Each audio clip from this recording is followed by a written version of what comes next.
I focus on authority over attention. You understand? They are both under the guise of influence. So if you have a lot of attention, they'll call you an influencer, right? But if you have authority, you are a real influencer because you have the ability to dictate the way people move for your own benefit.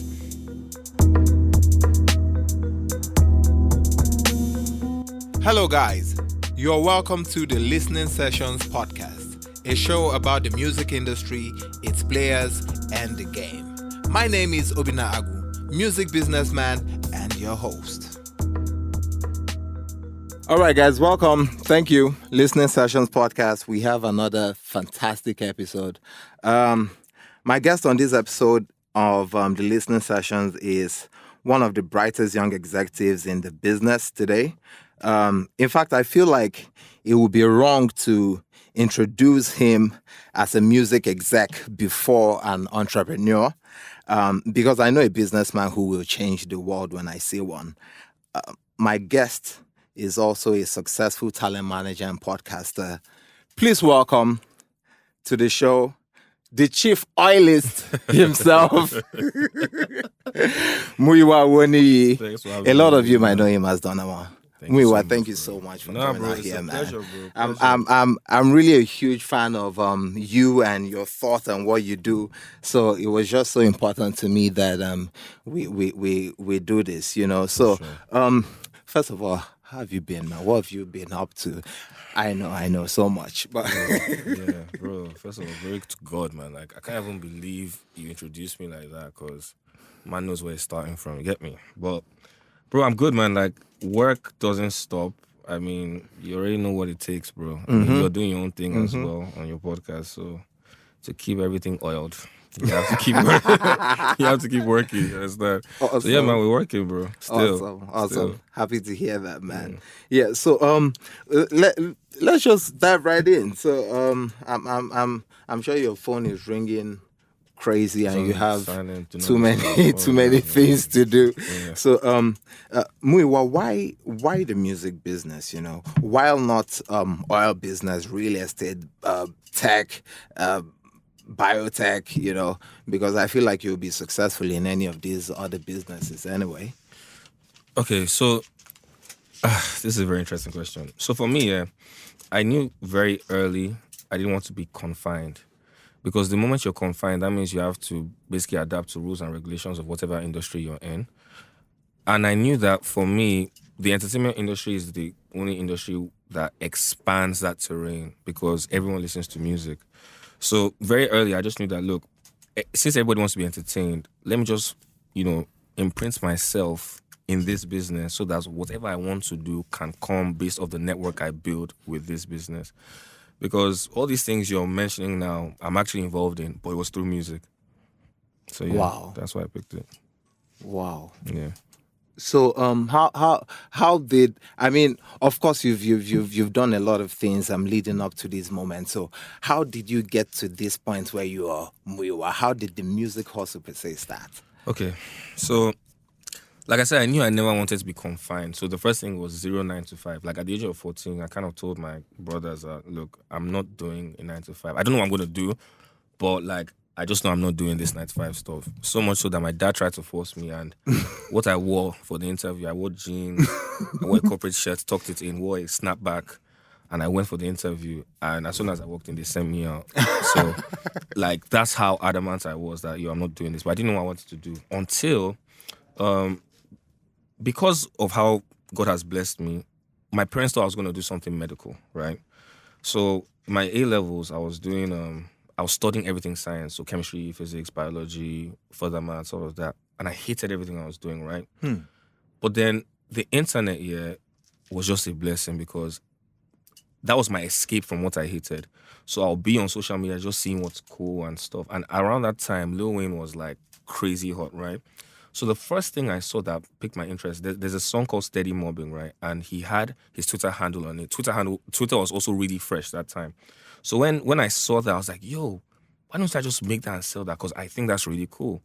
So I go online and I set up my first ever company. Now, the company is basically a sublet to a real German company that prints T-shirts, but you can create your own store on the website and sell, right? Wow. They were taking 80% of the profit, right? But the 20 I was making, cool. So I used to market it myself, right? But the way I would do it was I also had something with my cousins called Awoniyi Boys, where we used to do like comedy together. So like we'll customize some tees, wear them in the skits and stuff. And sometimes my Twitter handle will be on it. And people will just hit me up directly on DMs. Yo, where can I get that? I'll be like, yeah, sure, hit this website. That's my website, right? And then people will buy from there. And then eventually people clocked that it was me. So I then used to do customized T-shirts, right, for people. So through all of that, I was now making money, right, while I was in school. So I'm doing obviously all this sciencey stuff, but business is really working for me. I'm like, yo, you know what? Like, I don't want to do this school stuff. So eventually I failed my A-levels, right? And then what my grades got me was like biomedical in Essex. And I was like, I don't want to do this. So I called my parents. I'm like, look, I'm not doing no biomedical. I'd rather do a foundation year in business, right? And just see where that takes me, which is why it's very important to just follow your heart, man. Because, bro, I was a year behind. All my mates obviously were going to uni from A-levels. I had to take a year in foundation, but I didn't care because people's perception of me has never really fazed me, whether it's good or bad. I just know what I want to do. So what then happens is during my foundation year, one of my special friends, his name is Okwe, right? At this point in time, I'm just having fun. I did my foundation year in a foundation school in Cambridge, and I'm just chilling, having fun. Then Okwe comes to me, he's like, yo, bro, you have a huge network, right? This is because of all the stuff I was doing online. He was like, why don't you go into like artist management? I was like, that's weird. Because like, I've never thought of this before, right? And I said, nah. And I said, yeah, bro. And I would like you to manage me. I'm like, okay. Whoa. Yeah. Obviously, he saw something special. He did. And I was just living my life. So I thought about it. I was like, you know what? Let me just try. Let me just give it a go. And then was when I started learning quickly about the power of what this music thing could actually be in combination of the internet and just the general interest of Afrobeats, right? Because at this time, it wasn't cool to be an artist manager, bro. Like, you need to remember, like, if you were doing music, you were just regarded as someone that was wasting their time. Because then the economy was soft, you understand? People were talking about, oh, yeah, when I moved back to Nigeria, you know, my father has a job for me, blah, blah, blah. So upon just discovering this thing, I started loving it, right? And then I grew my network from that standpoint. Upon introduced me to people like Ajebota, people like Jules the Kid, different people, right? And I just started making friends with them. And then eventually, as I was doing that, I then transitioned into university, right? So I stopped managing Okwe, but I gained enough skills to know what I wanted to do from a managerial standpoint. So I started managing this. He was a viner at the time. His name was Sam Takes Off, right? And we started working together. And then we did a lot of amazing stuff together. But as I was doing that, I also entered parties, right? Because I used to throw parties in university as well. And very quickly, other people started doing that because it was a way to make money, right? But I was like, I have to do something different. So I was like, you know, I'm going to start bringing artists for my parties. This is not something people used to do then in uni. That's when like my network started increasing. So I met people like Fowles. In fact, my first meeting with Fowles wasn't a good one because his manager at the time was just being a dick to me, right? I mean, I'm just some guy that is promoting a party, right? So grinded. Then eventually, when I finished university, when I was doing my master's, through this journey, I had met a friend, right? And his name is UG Official. Oh, yeah. And Okay. UG is like, yo, bro, when you're done with your master's, just come back to London because obviously my visa was about to expire. So I was like, okay, you know what, let me just spend my last year in London.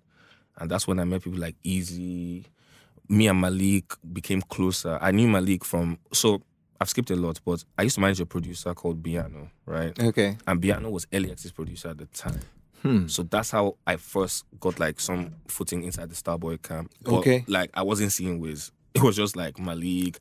Then Malik was just a producer, Muteze, you know. Everyone was just bubbling a bit. But then when I moved to London from my master's, I met Malik in his transition to being an artist, right? So all of us just trying to do this music thing, we all just, you know, organically linked up, and then from there things started taking off. Yes. Wow. You know, so because man, I can see that your network is quite interesting. You know, so at what point did you start working with Nonso Amadi? Okay. A lot of people might not even know this, but yeah. That was also intentional. Nonso. So I told you when I finished like my university, when I went back to London, Malik, Yuji, Easy, me, a guy called Leka, who I still work with till today, and a lot of people, we all used to stay in one apartment, right? And at this time, everyone had started doing their thing in the sense that Easy had Bankulais, Bubbling, Jules too was there, shout out Jules. Easy and Jules had Skin Tight and Bankulais, Bubbling. Malik had just dropped Control. This was like 2016. Yuji had Shocky. So like the fun we were having and just doing our thing online just manifested into organic growth. And that was when whatever theoretical thing I had about branding, we started executing as a unit. Do you understand? Which is why everyone had their own distinct brand. Like Easy had that nomadic swag with his hats. You know, Malik had that tropical vibe, and the sound would tally with the brand, right? So at this time, I didn't have like my artist, right? Then Eugene now goes, "Yo, bro, there's someone that I think you know you can really do a lot with, right?" Then he plays me Tonight. Now the thing is, when around my last days of school, there was time I was having a shower and my SoundCloud was on shuffle, and I hear this Tonight song, and I'm vibing to it, and I'm like, you know what? I'm just gonna check for the song later when I come out of the shower, and I'm skipping back, and the song just lost, right?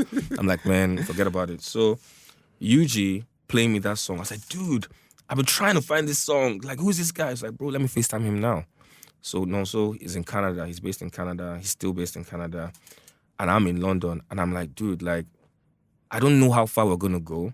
But if we work together, I feel we can do like amazing things. Like I'll do all the legwork. I'll go back to Nigeria. I'll push this stuff. I'll do whatever needs to be done because I can see the vision. Because my favorite artist is The Weeknd, right? So if you notice, Nonso's branding was very Weeknd-esque. I.e., you knew his name, but you didn't know what he looked like.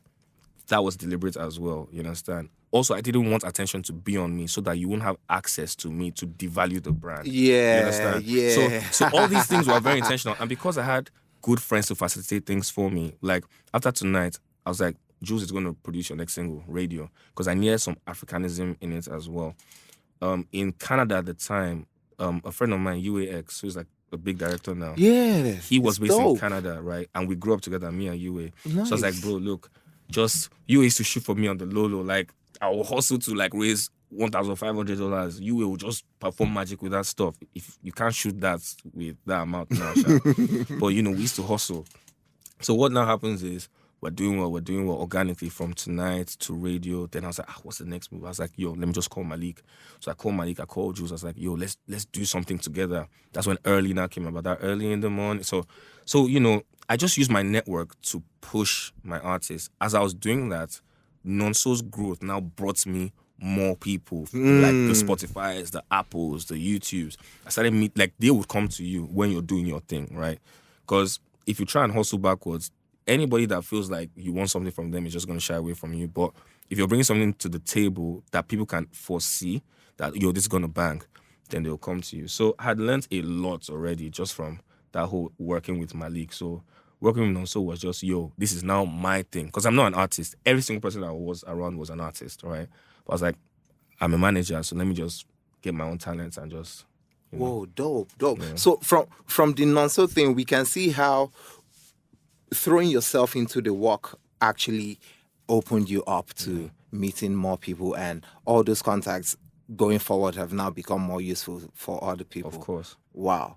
So I remember I was listening to your podcast, man. I really, really listened to that stuff. It's dope. You guys need to really look for the Donna One podcast and listen to it. It's amazing, man. Bro. It's amazing, really. So you said you didn't have a contract with Nonso. Yeah. And you kind of regret that. Yeah. You know, course. so but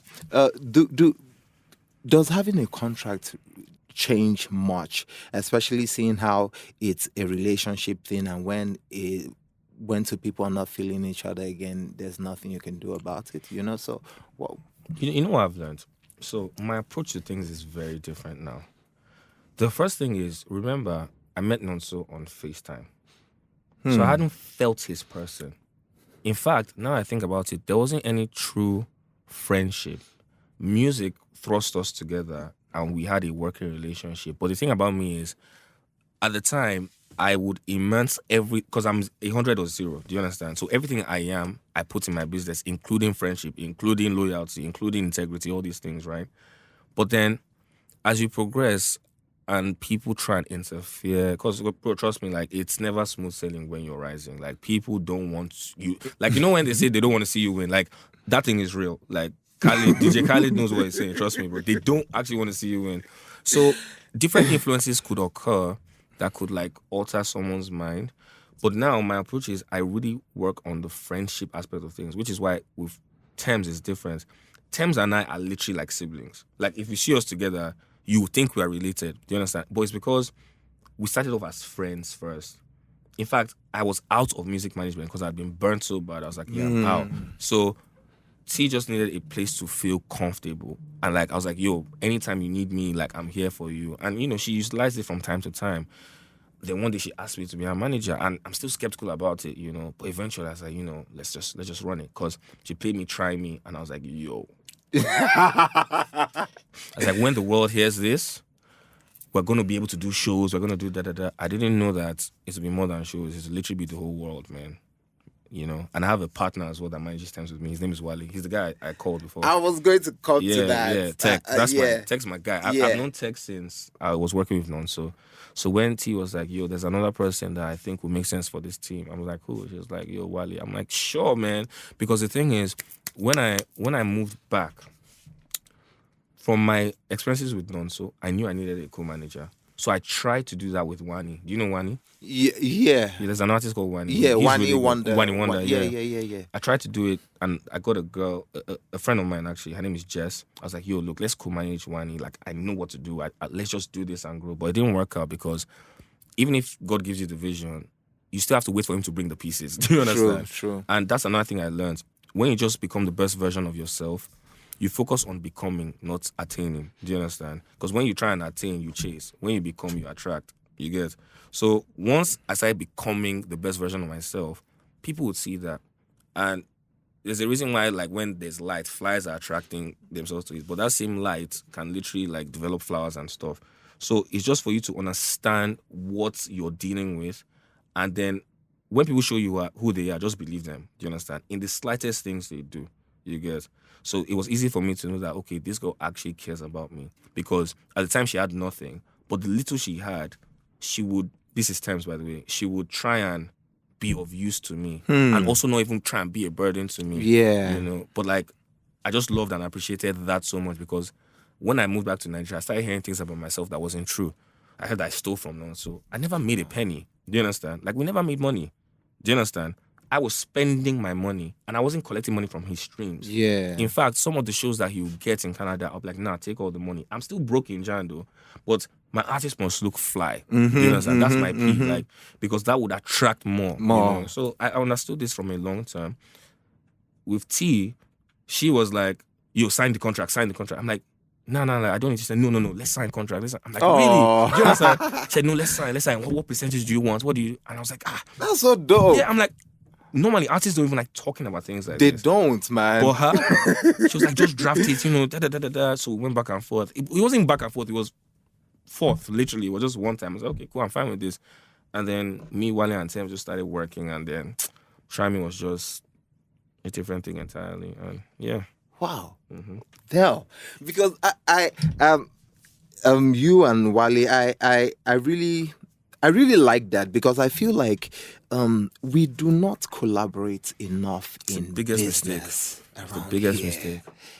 So as soon as I saw that you have a partner going, for me, it just even boosted the way I look at you. Like, wow, okay, this guy definitely understands something. Because even for me, I look at a lot of things I could have done differently. At some point, you feel like, okay, I want to build this big thing alone. I want to do this thing alone. When you could have, done it with somebody else. And, so with this partnership, what have you learned about growing together and partnering with somebody who shares the same vision with you? First thing is, when you're not alone, you are not stressed. And stress is the killer of anything that has to do with like growth.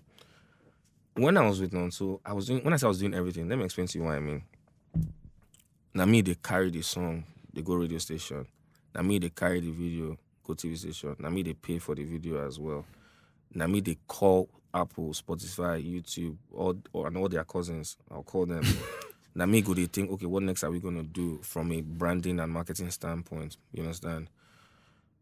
What Nonso would do is just record the music and then we'll plan together around the music. But really, I think that's one of the reasons he probably left me, because I feel, you know, that kind of thing where you love your dad, but your dad is annoying.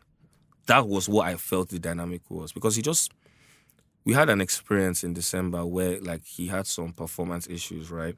And then I think he just kind of felt that, I just want to start all over. I don't want management. I don't want anything. So I went back to England after that December run to try and get like a publishing songwriting deal. Because for me, I was like, okay, you know what?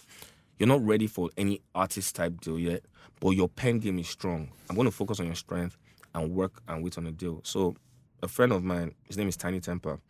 I go to him, I'm like, yo, bro, like, I'm looking for a publishing deal for Nonso. So he's like, yeah, sure. Like, he introduced me to Sony ATV. And like for 6 months, I was waiting for like a deal. Eventually the deal came, but what people don't understand is England is a very expensive place to live in. And the money I made in December was burning. Do you understand? In that age. Wow. Yeah, bro. And the thing is, I didn't know when they were going to send it. So I could have stayed there a whole year. But one day I just called my lawyer. I was like, yo, what going with this P? And he was like, hold on. Then he calls them. And apparently he was ready all this time. So for me, I was like, all I needed to do was just call my lawyer. I was thinking but then you now realize that these people are busy. So you have to always impose yourself, you know? So cut a long story short, the day I got that contract was the day Nonso left me. You know? So when that happened, I was like, damn. But I understand. Because all this time I'm waiting, he's probably thinking I ain't doing anything, you understand? But I trust me, I don't even hold it against him, because when you have perspective, you have empathy. So my perspective on it was like, I can see why he would do that, you know, because you're only living one life in Canada. You have your objectives just based off your daily livings there. I have my objectives just based off my daily livings here. And I think as we were growing, our visions changed, you know, and that's what just happened. Man.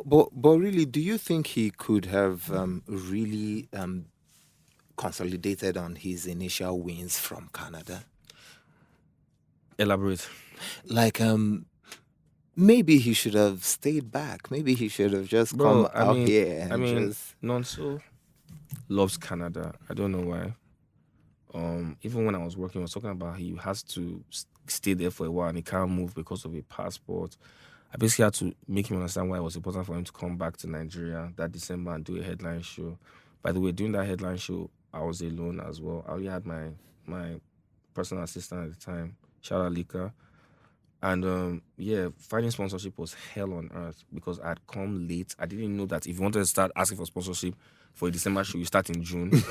I came in October. It's only God, bro, that Heritage Bank gave me like some money and I could run the show. But I made the announcement without even having a venue, you know? Wow. Yeah, bro. I always put myself on the line so that I know that it has to happen.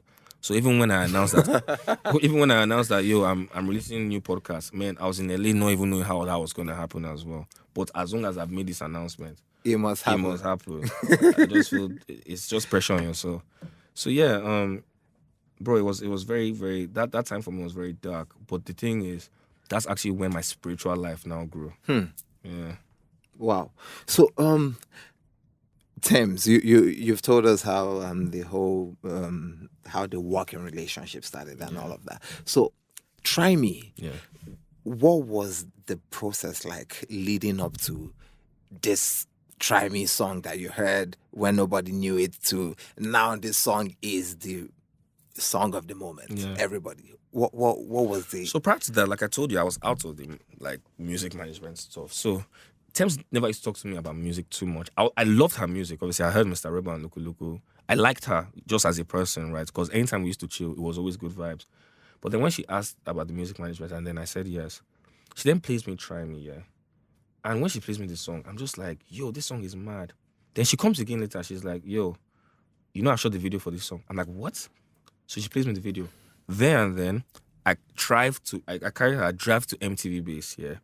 And I'm like, yo, look, guys, this is my new artist, this is the video, blah, blah, blah, blah. We did that.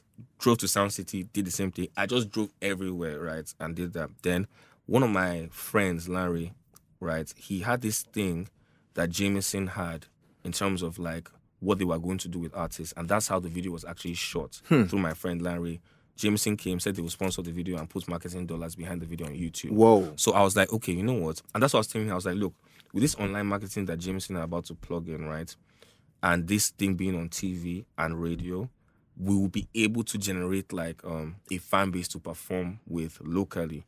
But what I didn't factor in was that YouTube marketing expanded past just because organically, before you want to watch the video you want to watch, Try Me will come on. Yeah. And the sonic of the song and the visual captivates you automatically. So organically, people were just like loving the song. And before we knew it, like that December, so many people were calling my phone. They're like, yo, this girl. I'm like, look, let's take all these things. Let's have a December run. And that run was so deep to the point that Wiz calls me. Well, by this time, me and Wiz, because Wiz started really helping me during Nonso's time. Like, Wiz will allow us to record in his house and stuff. Nice. So I get a call. Actually, no, Rotimi Rude Boy calls me. I was like, yo, Wiz is calling you. As soon as he says that, this was the day of the Megan Thee Stallion show. As soon as he says that, I'm like, okay, I'm coming up. I caught the call. I look at her. I was like, yo, we're going upstairs. She was like, why? I'm like, I want to introduce you to Wiz. She was like, what? I was like, yeah. So let's go.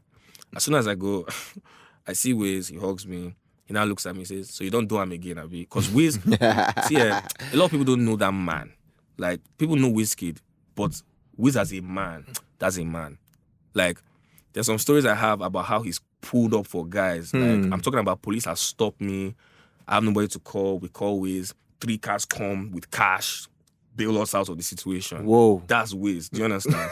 So it's past music. Big Wiz. Yeah, no, that's Wiz. So like, he's tried so much for me, like, incrementally, because one thing about Wiz is he doesn't like wasting his time. Yeah. So he'll give you the platform. Whatever you do with it is calm. Do you understand? I was with him 3 days ago, and he was like, I'm happy things panned out the way it was, man, because, bro, I know you guys can take it all the way, you know? Definitely. So and I was like, bro, thank you, because no be today. Do you understand? So shout out Wiz as usual. Big man. shout out Wiz, man. Yeah. So 16th of December, Tems in the Garden. Yeah. I thought that was brilliant. Thank you, bro. I thought that was That was so audacious. impromptu as well. Yeah, and very refreshing. You know, so what gave you guys the inspiration and the impetus Yeah. to actually do that event? Right. Okay, so the thing is, at this time for Broken Ears hadn't dropped, right? But T had like Luku Luku, she had Mr. Rebel, she had Try Me, and she had like a gang of features with like Show Them, Ladipo, Dami Oniro. So we're not like, you know what? We've done a lot of shows for people, but we need something to establish ourselves. Because for me, ownership, I don't play with ownership. In fact, we own for Broken Ears. It's not signed to any label. Do you understand? Because for me, when labels were approaching us, I was like, you know what? It would just make sense here if we just try this thing on our own. You get? So I spoke to Wale, spoke to Tems, and everybody was on the same page. Like, yo, like, let's just keep the labels holding, right? So as this happened, the tape goes number 1. I'm fast tracking, but I'll go back to Tems in the Garden. So when we were doing this P, right, at this point in time, it's also allowed us to see how much impact we had, because the place we did it, my friend owns it. His name is Femi Adiola. Shout out Femi. He owns Atmosphere. You guys go to Atmosphere, man. It's a vibe. So I called Femi and I'm like, bro, look, yeah, we're trying to do something. My artist, she's Tems. As soon as I said she's Tems, he was like, yo, he's like, look, you guys can do whatever you want to do, blah, blah, blah. So Wale organizes the sound guy.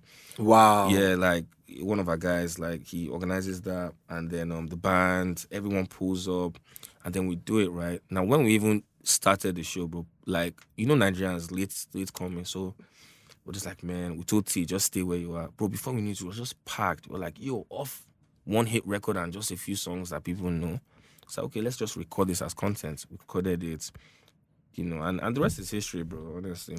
No, because I really like when artists move that way. I like brilliant ideas. I like bold stuff. You know, but I've also noticed, not for everybody, but with more success, you would expect that it would leave more room for artists to do bold things and just do crazy things and just take risks. But with more money and more success, it's like they are more conservative, So why? What? It's really a personality thing. So what you see artists do, because and I said this in my last podcast, the work we do and our lives are very intertwined. So what this thing just magnifies your character, right? She has always been reserved. You understand? Nobody today. Like she's a very music based person. Like music is her therapy. Music is her life. Music is what saved her. Do you understand? So she's really about the art. Do you understand? And because people don't have things to say about her, it also makes her brand more interesting because there's actually so much to know about her. Her story is not. She didn't grow up rich. Do you understand? Like her story is not your quintessential, rich dad, rich mom. No. Like she don't suffer. Like there's in a time here, we were stuck in probably the deadliest traffic ever for an Access Bank show, and we're in traffic. Like we're around like third roundabout. We're just there. Access Bank was in Echo Hotel. We're like, man, we're gonna have to return these guys' money. She just looked at me. She just called Okada. Return what? She just opened the door. She just said, "Yeah, I'll see you there." She hopped on the back and zoomed. I just saw her head go in the distance. I was like, "Oh my god, I've actually met my kind of person." You know, like this is my person. So that's the kind of person she is. She's not bougie. She's not anything, but people wouldn't know that. Because she looks good and stuff. But that's a G. You understand? So yeah, like what more money and more fame has done is it's just made us more cautious about the way we move. Because like I said, bro, they don't want to see you win. So at the moment you say or even don't say, people will just try and use that all sorts of things to get you in some social media debacle. Because at the end of the day, that is what this thing is about. Content on social media for people to debate about. But when your real life is very intense, you don't even have time to think about social media. Trust me, it's not a thought. I mean, you'll be getting so many phone calls that will keep you busy. So what time do you have to get on your timeline? T is making music with so many different artists worldwide, plus her own stuff. Where's the time to really, go crazy or do crazy stuff, especially as a woman, you understand? The dynamics for a woman is very different from the dynamics for a man. Men have it easier because we live in a patriarchal, hey, Jesus. Patriarchy, you understand? But with a woman, you have to be more discreet, which is why for me, I focus on authority over attention. You understand? They are both under the guise of influence. So if you have a lot of attention, they'll call you an influencer, right? But if you have authority, you are a real influencer because you have the ability to dictate the way people move for your own benefit. So what she has is authority, not attention. That's why her influence is still prominent.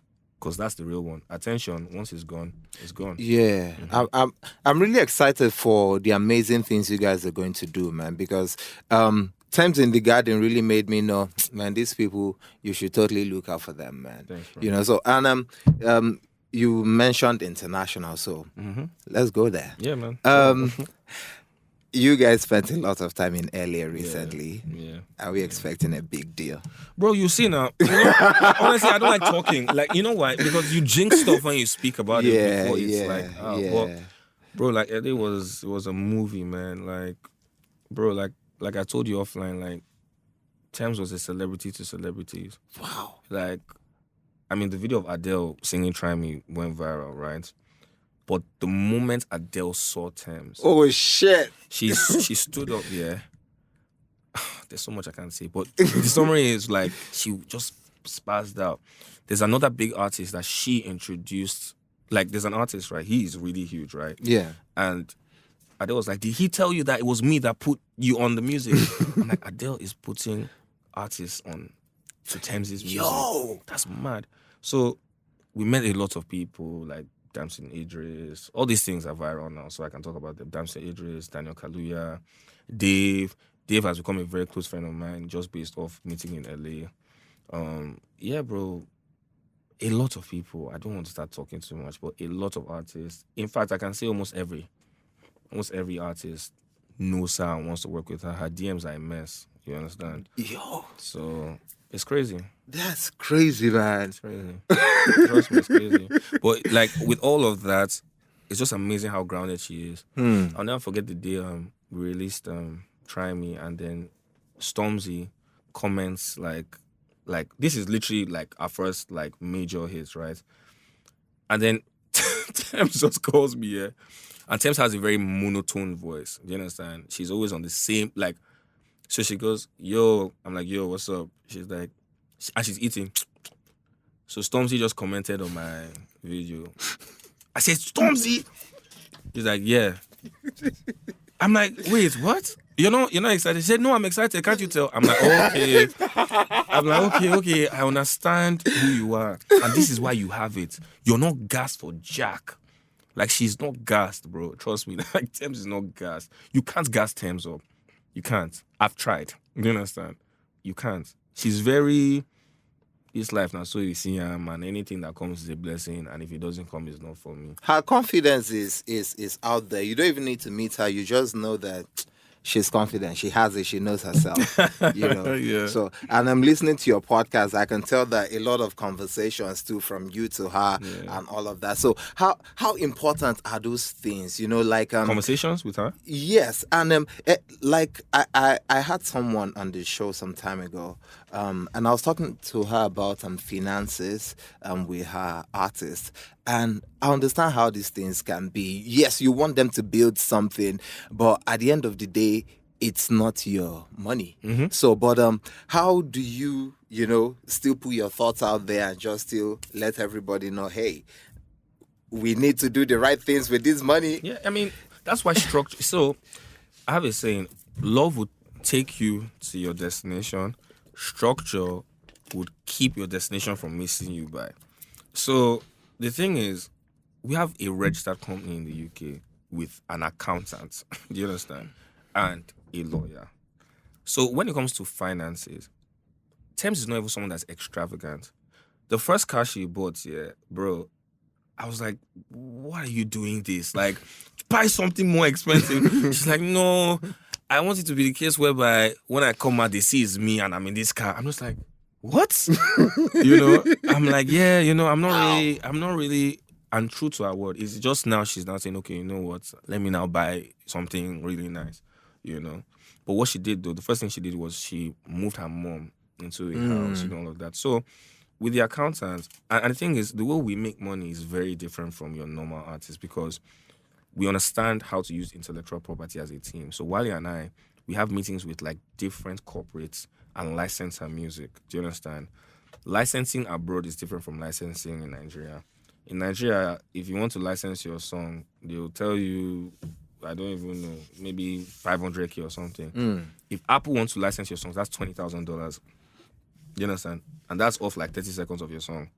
So there are different ways of making money off your IP, which is why when these American people are saying ownership, that's why. Because what you don't want is for Apple to want to license your P, and it's your label that's chopping that money and giving you some percent. Do you understand?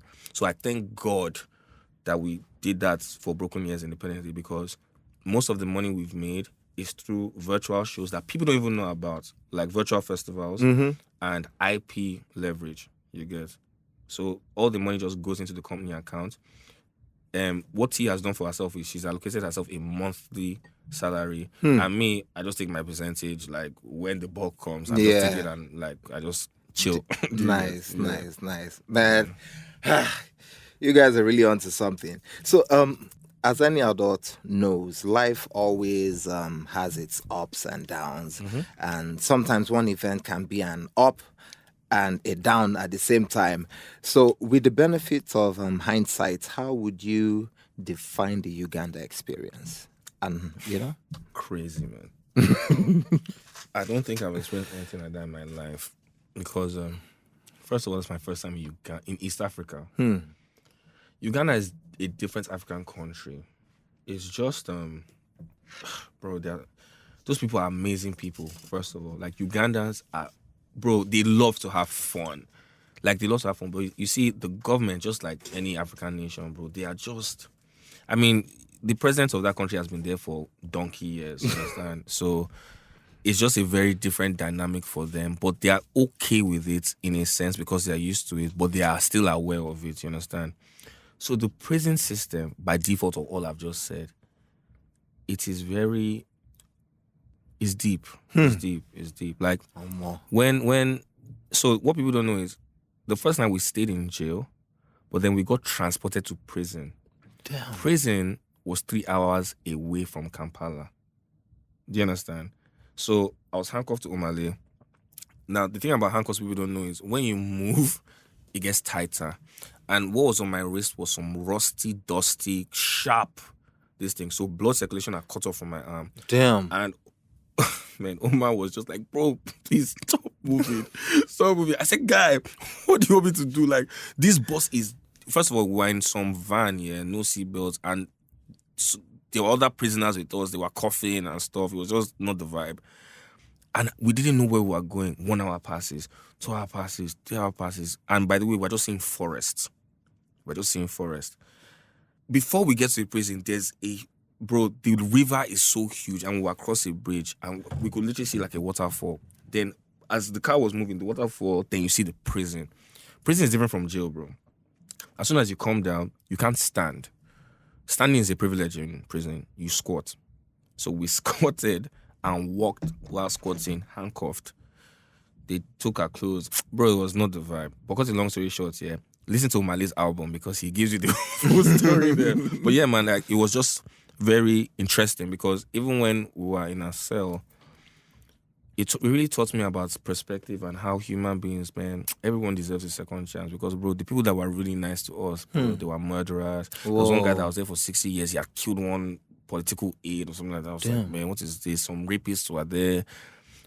Some people that were even there just for the wrong charges as well, bro. So, yeah, man, it was very bizarre. I think that's the right word to describe it. It was bizarre because I'll never forget the first night I woke up in prison and I opened my eyes. And the first thing I see is a prisoner just looking, like, in my cell. Wow. And obviously, man is a Uganda prison, and the only Nigerian here is Omar. So I'm looking at him, he's looking at me, and the first thing that comes in from his mouth is, "Are you hungry?" Oh man. Do you understand? I'm like, okay, that was better than I expected. I was like, man, am I about to rack this guy? Like, what am I about to do? Do you understand? Then he now said, "You guys are celebrities, right? You guys are all over the news." I'm like, what? They just brought newspaper. Pa! Me and Omar. I said, what is going on? Uganda was on, like, they were talking about us throughout the country. So at that point, Omar and I got really, like, Omar, we speak every day. Like, we're this close. Do you understand? I can imagine. Yes, we're close. Because, bro, I learned about his story. And, bro, that's a special one. Like, he is special. That's my cousin. Like, he's like, the way it's me, Tems, and Omar. Do you understand? That's how... That's the little egg we've created. Because he too, he's not, you don't see him everywhere. Only shows but we're always like, from time to time, always just chilling together, either in my yard or Thames' yard. Yeah. Dope. But is there anything you would have done differently? There was nothing I could have done because of the way it even happened. Apparently, they said Omar took a picture and there was this artist called Baby Cool that literally used that as some sort, because he was just pissed that Nigerians were performing and he wasn't performing, right? Because other Ugandan artists performed before we even came on stage. Because obviously you have opening acts, right? Yeah. So none of those acts got arrested. This guy goes to Uganda because he, in Uganda it's very different. Artists are political as well. You understand? Like Bobby Wine. Shout out Bobby Wine, man. Bobby Wine, who is actually an artist, was running for because that's how deep Uganda is, bro. Artists are taking the initiative to run themselves because it's like, yo, we need to get out of this ditch, But people like Baby Cool are aligning with the actual president, thinking he's going to gain political favor, but he's a tool. He doesn't even know it. And he's not bright, bro. Like, he's rather dense. So, cut a long story short. No, I saw when you were beating him up on Twitter. Bro, the thing is this, in the car, because this guy came with a camera crew to act like the hero that freed us. Do you understand? Wow. He didn't know that there were so many Nigerian correspondents that were fighting on our behalf. What was Twitter, man? Twitter is a real thing. Like, they were like all of that. Like, even the president was like, "Who are these people that you have gone to Ghana prison?" Do you understand? Do you get?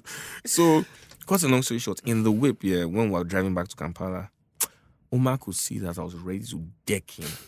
Like, I was ready to. Oma was just like, bro, let's just leave. let's just leave. Let's just leave. Oma didn't want any problems. Like, he just said, let's just leave the country. I said, okay, no, I hadn't seen Tems in 2 days. The last time I saw Tems was when we were in court.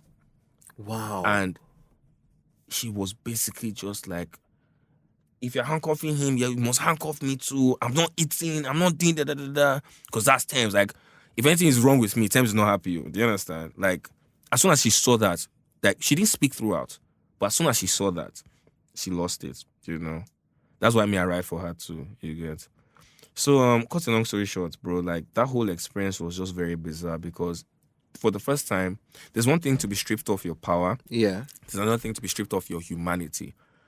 When you're being treated like an animal for something you didn't even do, it just makes you have so much more empathy for people that don't have the power to escape these situations, We still kept in contact with some people there, you understand, sending them money from time to time. Yeah.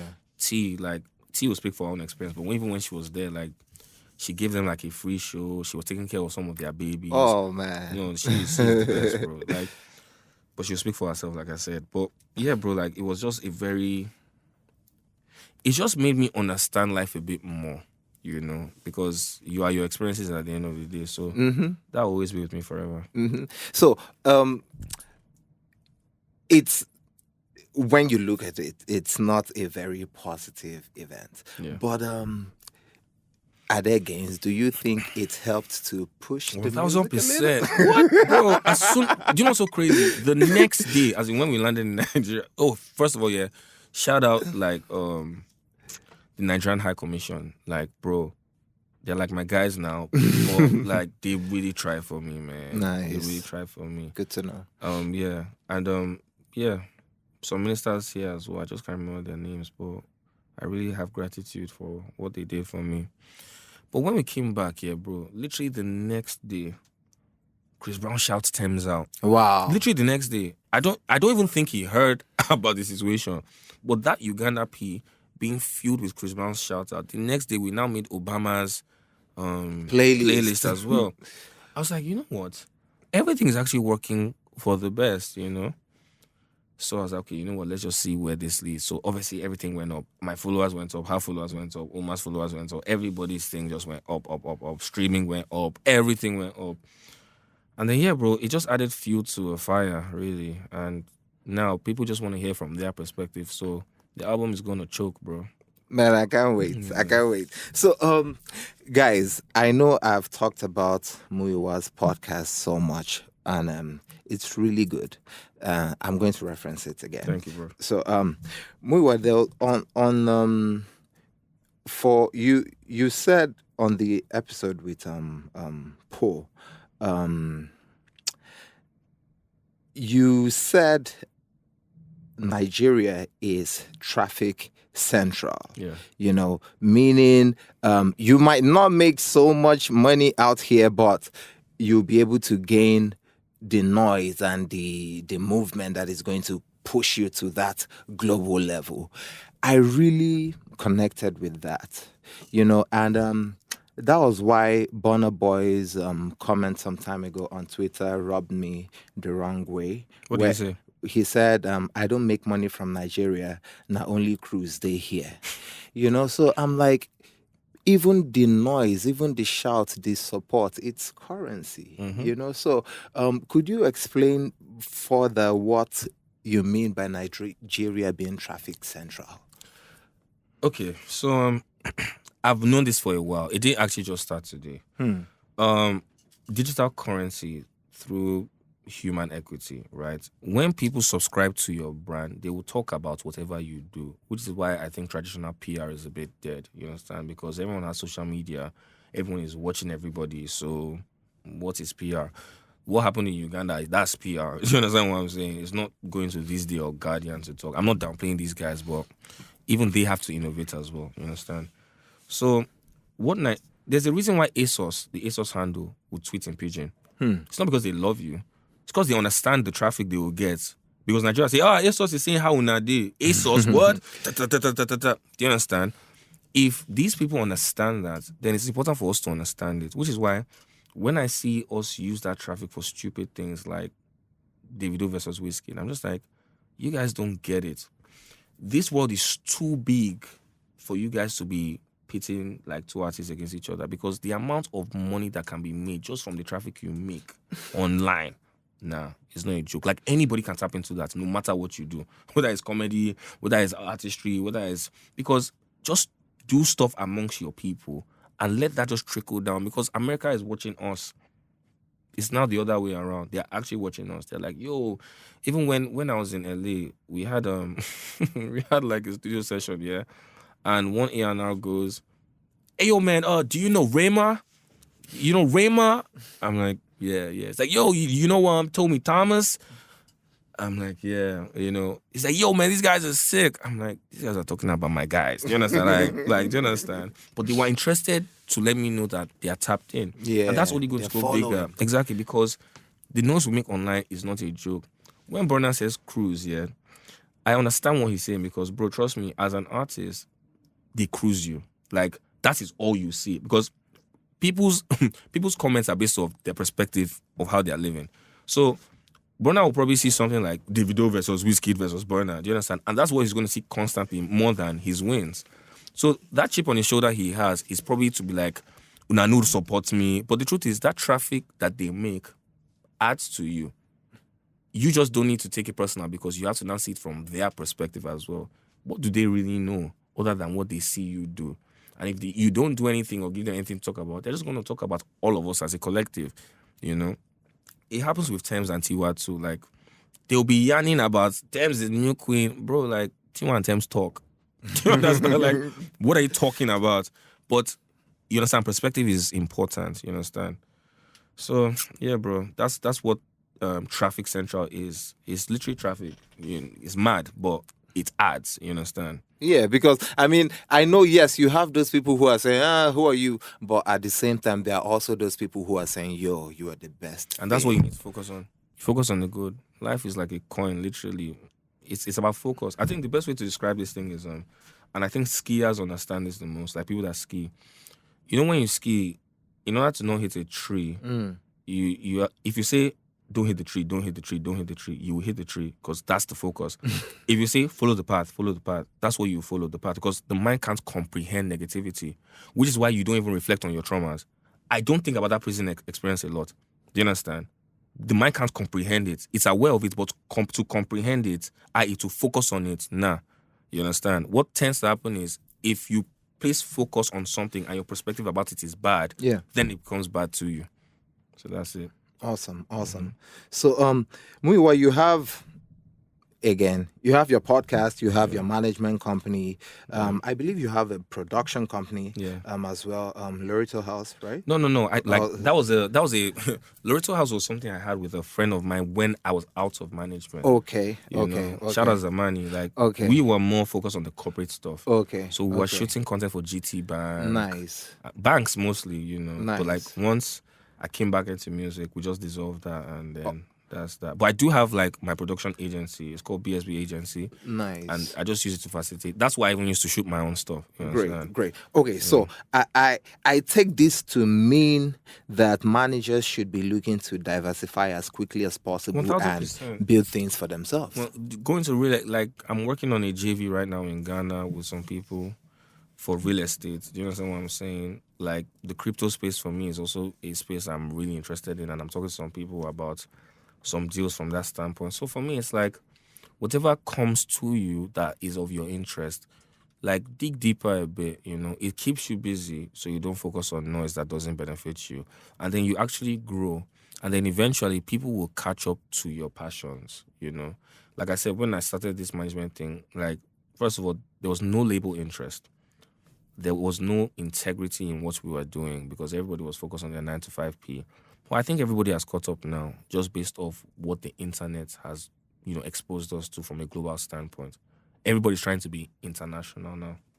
So awesome. Yeah. Man, it's right to say Essence is the song of the moment right now. Thank God, man. I mean, Wizkid has been big for at least 10 years, but it feels like with Essence, he's going on to a whole new level that is even new to him, a whole new demographic, And of course, the amazing Tems is on that. Shout out to T-Baby. So how did the Essence feature come to be? How did it? Yeah, it was after happen? that intro in Echo Hotel. Okay. So like when we says so we so you see how Wiz can tell you stuff like I'm dropping a song in 7 days and the song doesn't drop, yeah.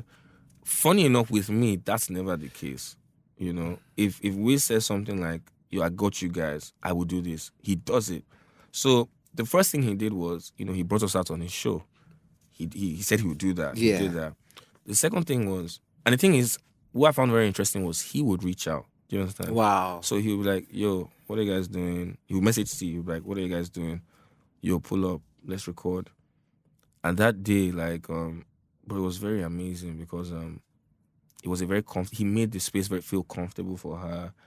And he was just a brother, bro. That's what Wiz is to me. Like, he's actually a brother, I really appreciate him as a human being. Not as an artist, do you understand? Because he's already Wiz. Everybody knows what he is.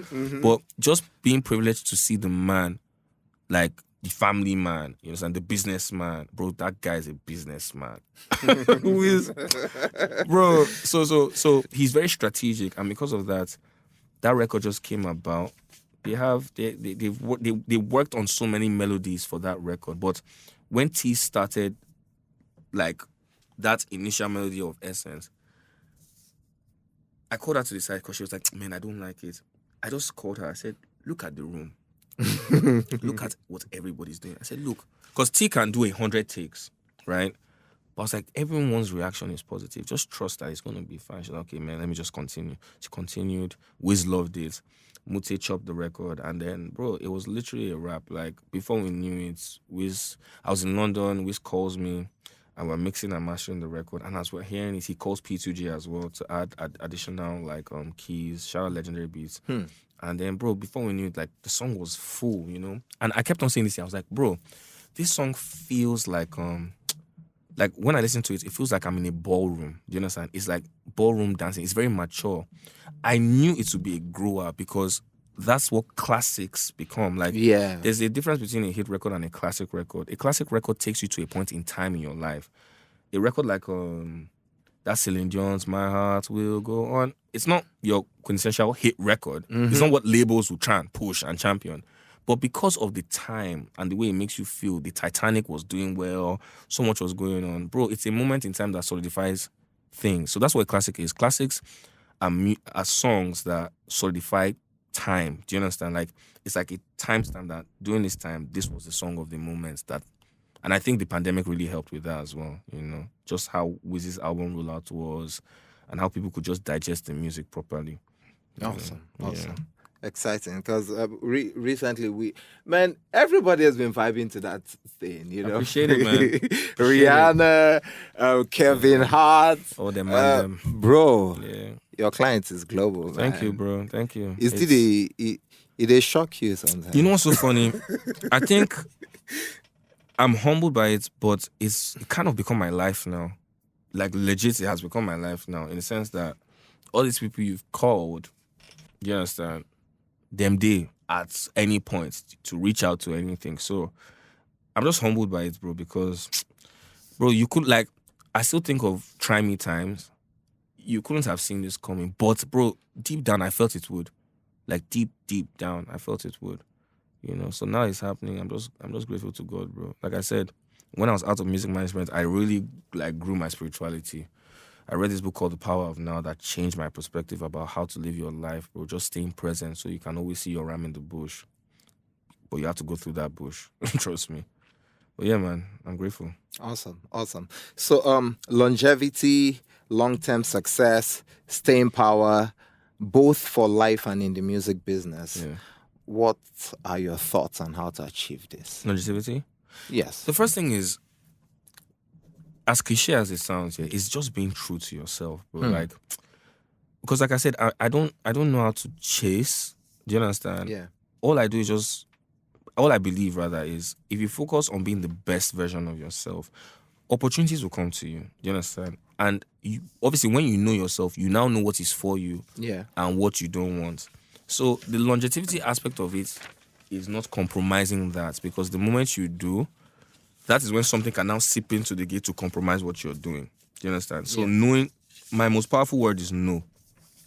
Knowing how to say no, so it sets your boundaries and it retains your value. Because anything that has value would actually reap commerce.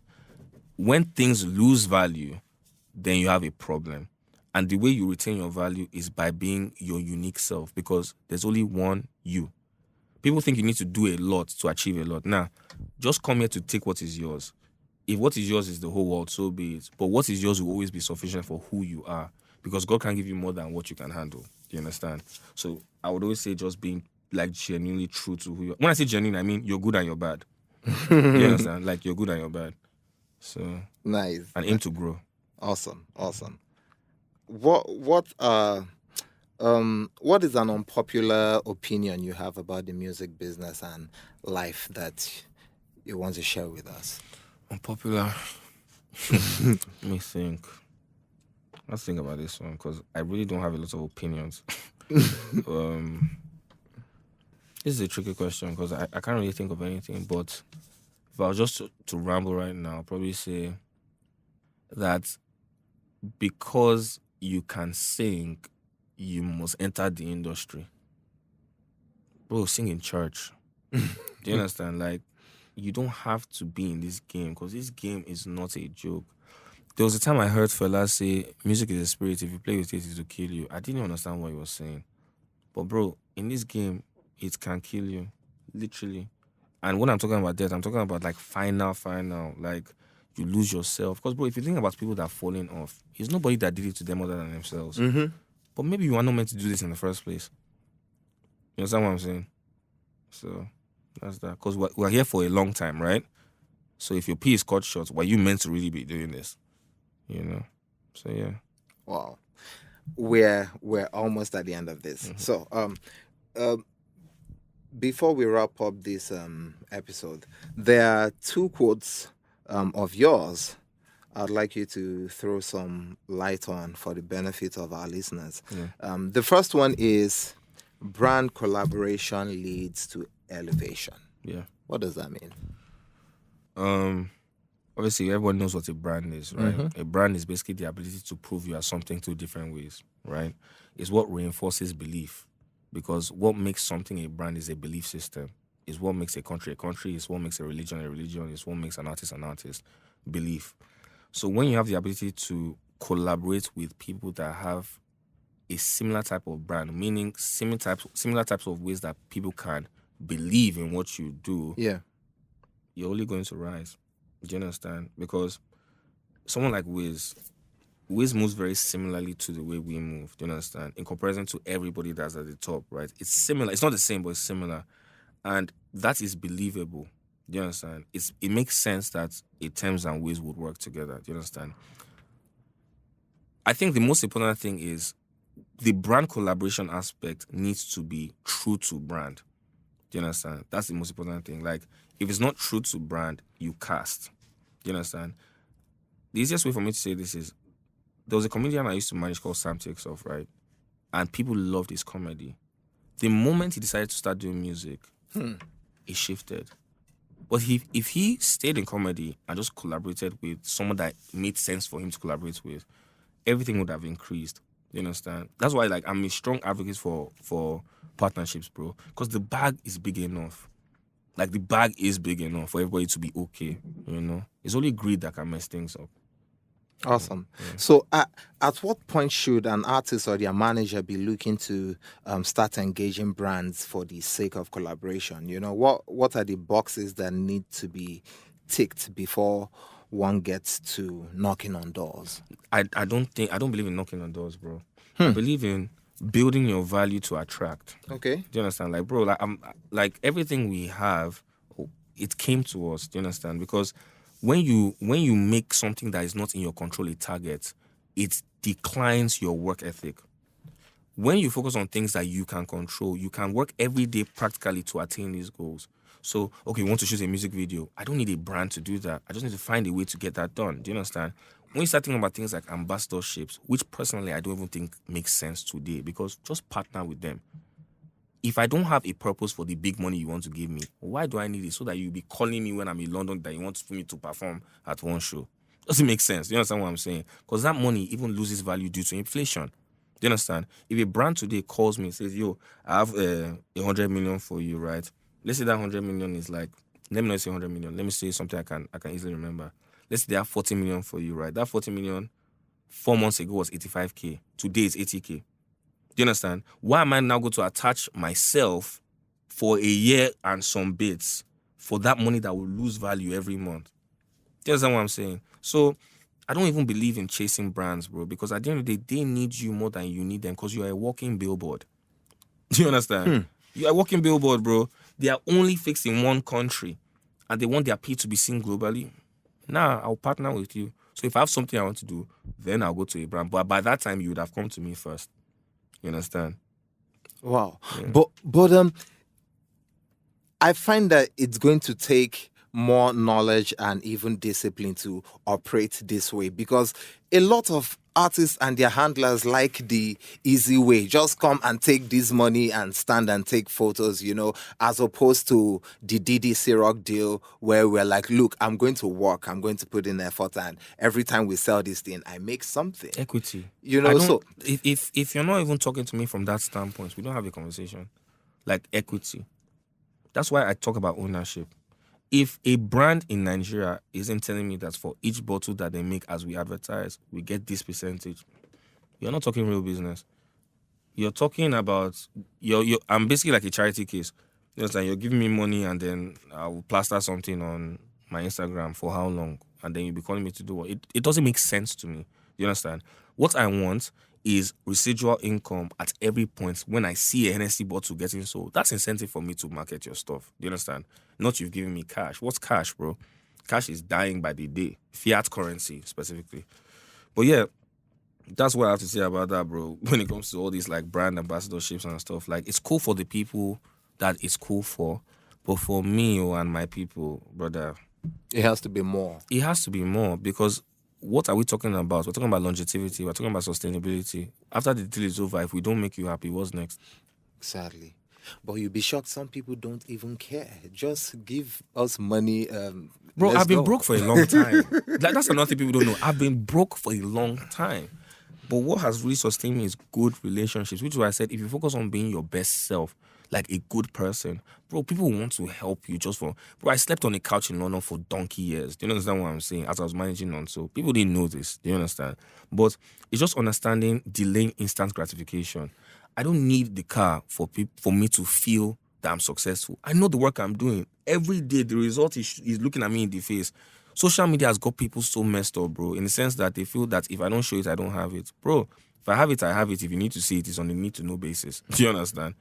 Not everybody needs to know, because you just become a prey for people to be begging you, bro. And if you don't, you are now an up. I don't like stress. Okay, second quote from you. In life, you either suffer in discipline or in regret. I thought that was so profound. It is. So, please. I've suffered, bro. Especially in line with the music business. Yeah, because, bro, I've suffered because of discipline. Things like delaying instant gratification. Things like believing in your vision and just staying focused on it, bro. Is that how you do that?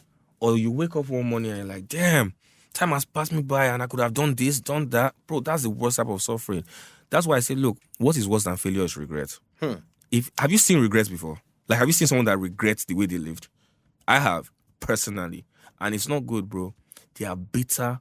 They are resentful. They can't even understand the reason why they are alive. Do you understand? And the thing is this, they will be downplaying everything you do. Bro, it's bad, though. They'll be talking about their past glories. They'll be, bro, and I'll just be quiet. I'm like, damn, this guy regrets the way he lived his life, man. But what did he do? First of all, he didn't become. He was focusing on attaining. When you become, bro, you produce the things you want. When you focus on chasing, you'll be looking for people to be giving it to you. Bro, be self-sustainable and then find your tribe. You understand? Everything comes to you that way. And the more people that are like you than your tribe that have the same shared vision, bro, the bag can only be bigger. So you'll be saying no to money left, right, and center. They'll be throwing the money at you, You'll be saying no. And next time they come bigger. Do you understand? So, bro, like, discipline or regret, the discipline to say no, the discipline to understand where this thing is going, the faith to trust that this discipline will pay off. Because I believe, because I'm a Christian, right? And I believe what the Bible is codes. People see it as a story. Within the story, there are codes. And these codes haven't changed. Do you understand? It hasn't changed.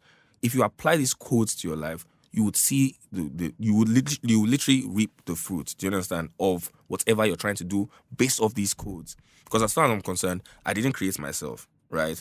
So there has to be some sort of blueprints that's been set in place for me to understand how to live my life. Do you understand? Until the day I die. And bro, I've applied some of these codes and I'm seeing results in it, which is focusing on like becoming a good version of myself. It's why wherever I enter, I treat everybody the same way. I'll treat the security guard the same way I treat the president. Do you understand? Because at the end of the day, outside what you do, you are who you are, which is a normal human being. And treat people the way you want to be treated. Yeah. Is Tems on the new Drake Drake what? album? I don't know. Ask Drake. Like, I'm not his ear now. Like, We've been listening. We've been hearing stuff. What have you heard? Tell me. That Tems might be on the new Drake album. Really? Yeah. Do they even have a record together? I don't know. Now you I don't know, bro. Like, I don't even know if they have a record together, bro. Like. But Drake shows a lot of love on Instagram, Nice. And that's what you guys see in it. So I don't know, bro. Trust me. Like I said, I'm taking everything as it comes, Muyiwa, thank you so much for being on the podcast. Thank you so much. Man. I appreciate the work that you do. Bro. We did years ago. It was Tems in the Garden. Soon it's going to be Tems in Madison Square Garden and other big venues globally. We actually plan on going on tour very soon. Awesome. September. Is there any other thing you want to plug in or you want to say before we wrap the show up? Stream for Broken Ears, please. Don't stop. Then just watch out. And check out his podcast for real, my man. podcast. Do that. Obviously, see, I'm plugging my artist for myself. I love her, bro. That's She's so my now, G. that's so. She's my goon. My podcast too. Like, I feel the reason why I started that podcast here, bro. I just wanted to release content I wanted to see. Do you understand? And if I wanted to see it, I believe other people want to see it. And like I said, I'm not trying, whatever is for me is for me, but I don't have it in mind that this is going to be the biggest podcast in the world. Nah, it's for those, I'm trying to just sow the seed for the person that will become the biggest something. Do you understand? Like, because bro, the content I see, I don't like consuming.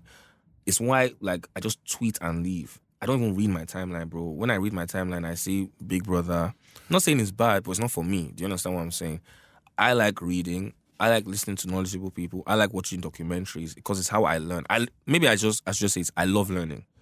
So that's why I just said, let me just release that. So whatever I learn, I can share. So managers must keep learning. Yeah. Oh, yeah. If you're a manager, like I think you like my podcast. I don't know, but I think you will. Thank you so much, man. Yeah. Thank you so much. I appreciate you taking the time to be here, man.